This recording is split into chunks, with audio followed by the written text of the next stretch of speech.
নবীজির কলিজার টুকরা নাতি ইমাম হুসাইনের একজন ছেলের নাম ছিল, আমরা যাকে বলি জয়নুল আবিদিন। মনে রাখবেন, ইমাম হুসাইনের 5 জন শাহজাদা ছিল। বলেন কয়জন? ইমাম হুসাইনের ছেলে ছিল কয়জন? 5 জন। 4 জনই শহীদ হয়েছিলেন, একজন জীবিত ছিল যাকে আমরা বলি জয়নুল আবিদিন। কিন্তু উনার নাম কিন্তু জয়নুল আবিদিন নয়, উনার নাম হচ্ছে আলী ইবনে হুসাইন। কিন্তু আমরা ওনাকে জয়নুল আবিদিন নামে চিনি। তো কেন? আবিদিন হচ্ছে যারা ইবাদত পরায়ণ, বেশি বেশি যারা ইবাদত পরায়ণ তাদেরকে বলা হয় আবেদ। বলেন তাদের কি কি বলা হয়? আবেদ। যারা দুনিয়ার প্রতি ভালোবাসা কম, আল্লাহর ধ্যানে পড়ে আছে, তাদেরকে বলা হয় জাহেদ। এটার অর্থ হচ্ছে দুনিয়া বিমুখ। যেমন বিভিন্ন সুফি দরবেশরা, যেমন হযরত ইব্রাহিম বিন আদহাম, তিনি ছিলেন একজন বাদশাহ। বাদশাহী ছেড়ে দিয়ে তিনি কবরের পাশে সবসময় কাটাতেন। একটু জোরে কন্যা সুবহানাল্লাহ। হযরতে বাদশাহ খলিফা হারুনুর রশিদের সময় একজন ফকির, তাকে বলা হয় বাহলুন দানা, তার বাড়ি ছিল সব সময় কবরের পাশে। একবার খলিফা হারুনুর রশিদ বলে, এ বাহলুন দানা, তুমি কবরের পাশে থাকো কেন? তোমার কি জায়গা নাই? তুমি বললে আমি তোমাকে একটা বাড়ি নির্মাণ করে দেই, বলো আমার কাছে তোমার কিছু চাহিদা আছে কিনা?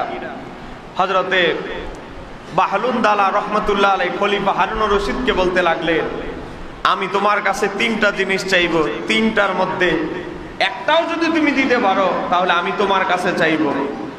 কি চাও? বলে আপনি বলেন, আমাকে কি আপনি কবরের আযাব থেকে মুক্তি দিতে পারবেন? বলে এই ক্ষমতা আমার নাই।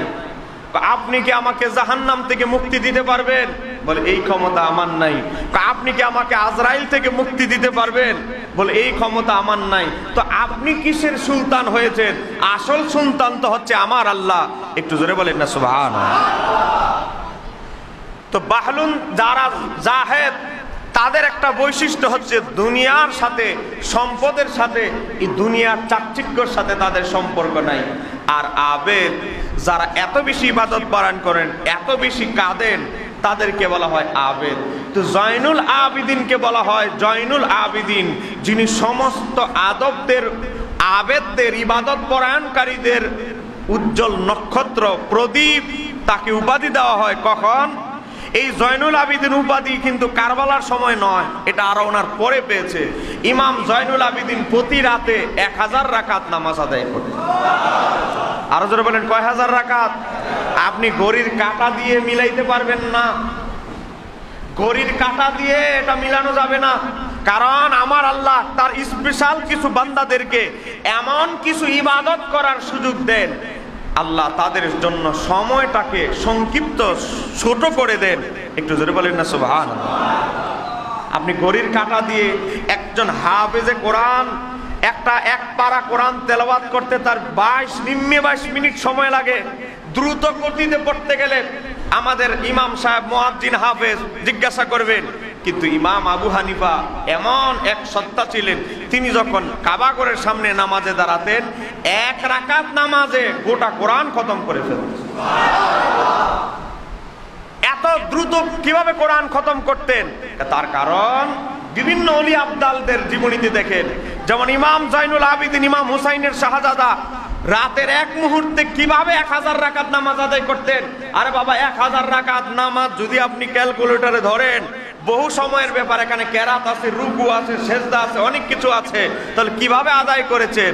কারণ আমার আল্লাহ তাদের জন্য সময়টাকে ছোট করে দিয়েছেন, সময় কেমন ভাবে লম্বা করে দিয়েছেন তারা নিজেরাই বুঝতেন না।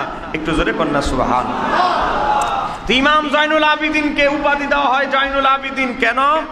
কারণ উনি এত বেশি কাঁপতেন, বৃষ্টি পড়লে, যে আজকে বৃষ্টি পড়ছে, ছোটখাটো বৃষ্টি পড়লে টিনের ঘরের ছাদ থেকে যেভাবে পানি পড়ে বেয়ে বেয়ে যায়, ইমাম জয়নুল আবিদিন কারবালার ঘটনা স্মরণ হলে আল্লাহর ভয়ে এমন ভাবে কাঁদতেন, রাস্তার ছোটখাটো ড্রেন দিয়ে যেভাবে পানি যায়, ওনার চোখ থেকে পানি বেয়ে এভাবে অজস্র, এভাবে এত পানি ঝরতো, বৃষ্টির পানি যেভাবে বের হয় তার চোখ থেকে এভাবে পানি বের হতো।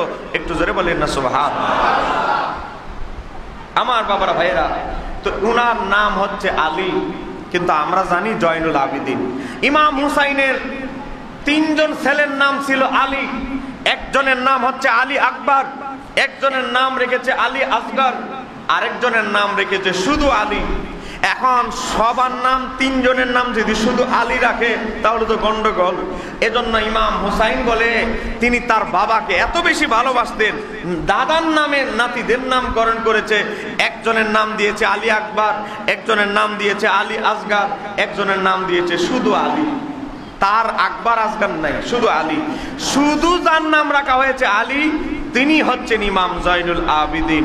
জোরে বলেন না সুবহানাল্লাহ। ইমাম জয়নুল আবিদিন ছিলেন ইমাম হুসাইনের শাহাদাতের মধ্যে সবচেয়ে বেশি সম্মানিত, সবচেয়ে বেশি জ্ঞানী, সবচেয়ে বেশি ইবাদত পরায়ণ। একটু জোরে করেন না সুবহানাল্লাহ।